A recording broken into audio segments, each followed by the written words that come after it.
Hey folks, so a couple things we need to do today. First, I want to make sure that your notebook is fully updated.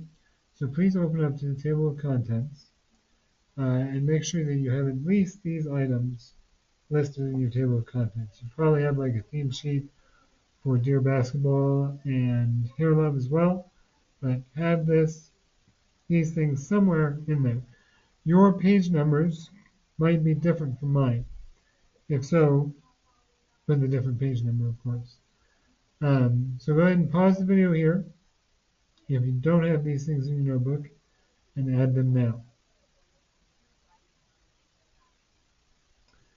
Now that you've added things to the table of contents, we're going to turn to the back. Please make sure you have theme and point on this page. You can pause now if you need to add it. And make sure that you have evidence on this page. You can pause here and add that if you need to. Your page numbers might be different because different classes have different page numbers.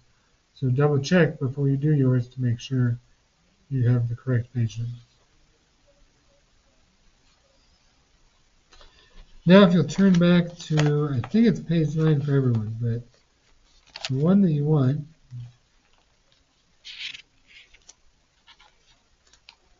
actually I'm sorry, page 10.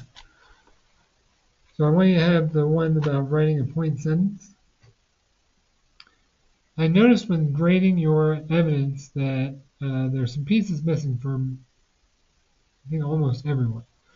So, so I had an idea on something that I think will help.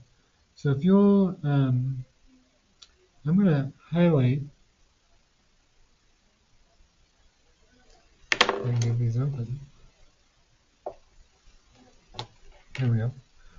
I'm going to highlight each piece of these things, and you're going to have to make sure that yours matches because we might have written them in different orders depending on which class you are in.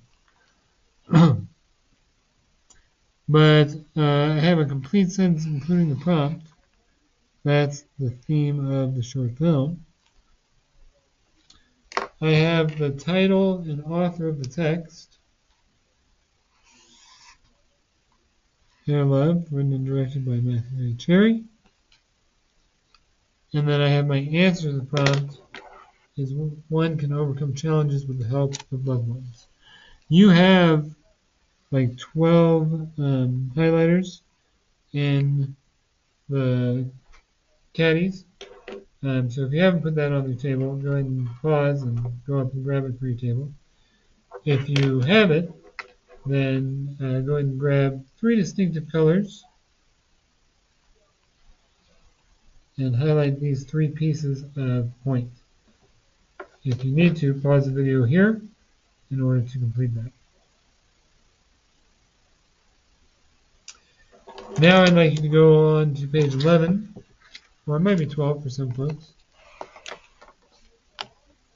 And this is the evidence checklist. We're going to do the same thing here. We have a quote from the text. There we go. So I've got my quote down here. This is word for word from the text. Some people would just like put the quote in their own words, and that isn't going to work. So quote from the text. We have a citation with the author's last name and the location.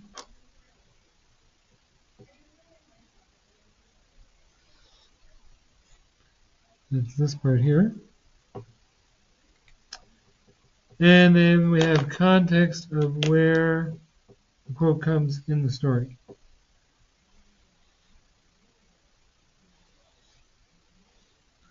And that is this first part.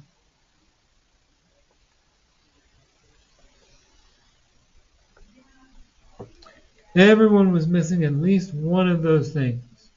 Because I don't think there were any 3s or 4s, if I remember right. So I want you to highlight these because if you can see it in the example here, you'll be able to do it on your own assignment, in theory. Go ahead and pause the video here if you need to catch up and highlight the correct pieces.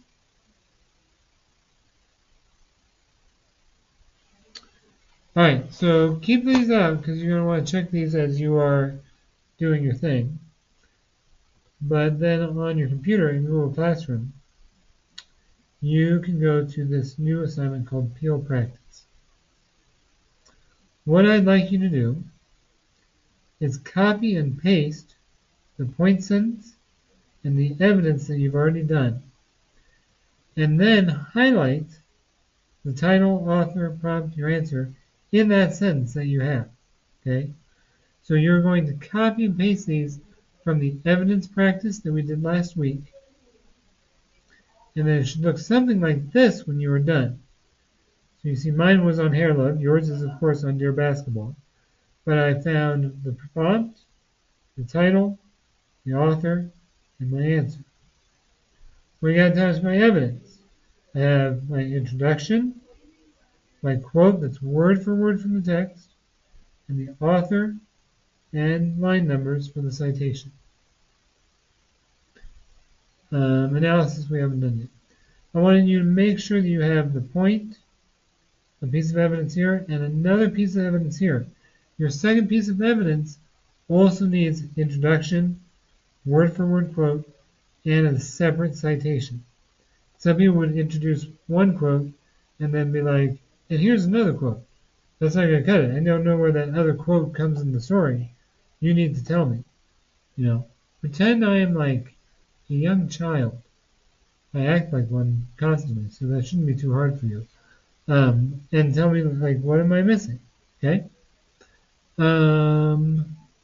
Yes. Trying to think if that's all there was. I think enough, like, you all have feedback on your point sentences, or no, I'm sorry, on your evidence. And all of you need to make revisions. So take the time now to make revisions. Use the checklist here. Make sure you have all the pieces that you have. That's why we put the tape there. We're just wasting tape, then, you know, why bother? Use a dry erase marker to mark off stuff as you do it. And in here, highlight the things that you've done so that you can be like, all right, yeah, I did it all, or no, I didn't. Analysis we will cover next class. I put the example in there because in 7th block, math wasn't working and yada, yada, yada. Okay? So don't worry about that. Just worry about point and 2 pieces of evidence. Something else I just thought of. Oh, this example is attached to that same assignment. So if you're in Google Classroom, here's the one that you're going to do, and here's the one with my handy-dandy example, so you know what to do. You don't have to pause the video or go back or anything to do that, unless you want to, but it's probably easier to look at the document on its own. If you have any questions, Mr. Buck is a very helpful and kind teacher, even if he does tell bad jokes. I mean, they're the kind of jokes I would tell, so I think they're pretty good jokes. But ask him, because he can probably, if nothing else, he'll be nice about helping you.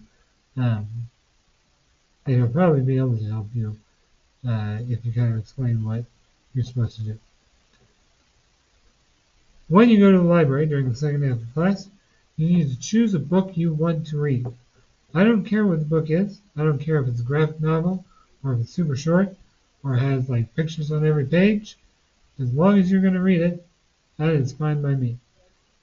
It's going to be from the fiction section, not from the other side of the library where there's a bunch of thick nonfiction books that you probably won't enjoy reading anyway.